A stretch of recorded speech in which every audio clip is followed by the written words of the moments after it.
আসসালামু আলাইকুম। আজকে আমি তৈরি করব গাজরের হালুয়া। আর এই রেসিপিটি তৈরি করতে আমি এখানে নিয়েছি ১ কেজি গাজর। গাজরটা আমি ভালো করে ধুয়ে গ্রেট করে নিয়েছি। এদিকে চুলায় একটি হাঁড়ি বসিয়ে তার মধ্যে দিয়ে দিয়েছি ৩ টেবিল চামচ ঘি আর ৪ টি এলাচ। এইগুলো একটু নেড়েচেড়ে ভেজে নিয়ে তার মধ্যে দিয়ে দিচ্ছি গ্রেট করে রাখা গাজর। গাজরটা দিয়ে বেশ কিছুক্ষণ নেড়েচেড়ে ভেজে নেব মিডিয়াম আঁচে। এর নিজস্ব পানি শুকিয়ে যাওয়া পর্যন্ত। গাজর ভাজা হয়ে গিয়েছে। এখন এর মধ্যে দিয়ে দিচ্ছি ১ কাপ লিকুইড দুধ,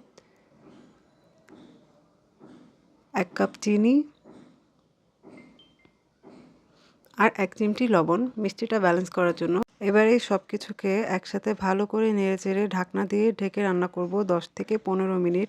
আর এইটুকু সময়ের মধ্যে কিন্তু গাজরটা খুবই সুন্দর সিদ্ধ হয়ে যাবে। আর খেতেও কিন্তু খুব সফট আর খুবই ভালো লাগবে। ফিরে এসেছি ১৫ মিনিট পর।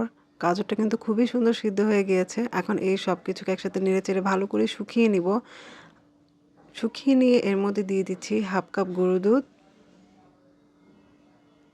কিছু কিশমিশ আর কিছু বাদাম কুচি।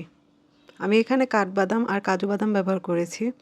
আর এখন এই সব কিছুকে একসাথে নেড়েচেড়ে ভালো করে মিশিয়ে দিব। আর যেহেতু গুঁড়ো দুধ ব্যবহার করেছি এখানে এক দিকে দলা পাকিয়ে থাকতে পারে, তার জন্য আমি একটু সময় নিয়ে ভালো করেই একসাথে সব কিছু মিশিয়ে দিব। আর সব কিছু মিশিয়ে নিয়ে এটা ভালো করে শুকিয়ে গেলে এর মধ্যে নামানোর আগে দিয়ে দিব ১ টেবিল চামচ ঘি। ঘিটা অবশ্যই রান্নার শেষে দেওয়ার চেষ্টা করবেন, তাহলে কিন্তু হালুয়ার বেস্ট একটা রেজাল্ট পাবেন। হালুয়া থেকে এত সুন্দর একটা ফ্লেভার আসে, আপনারা এটা তৈরি না করলে বুঝবেন না। বাসায় এটা অবশ্যই তৈরি করবেন। আশা করি ভালো লাগবে রেসিপিটি। আর যদি আমার রেসিপিটি ভালো লেগে থাকে অবশ্যই আমার চ্যানেলটাকে সাবস্ক্রাইব করে আমার পাশে থাকবেন। দেখা হচ্ছে পরবর্তী রেসিপিতে। সেই পর্যন্ত সবাই ভালো থাকুন, সুস্থ থাকুন। আল্লাহ হাফেজ।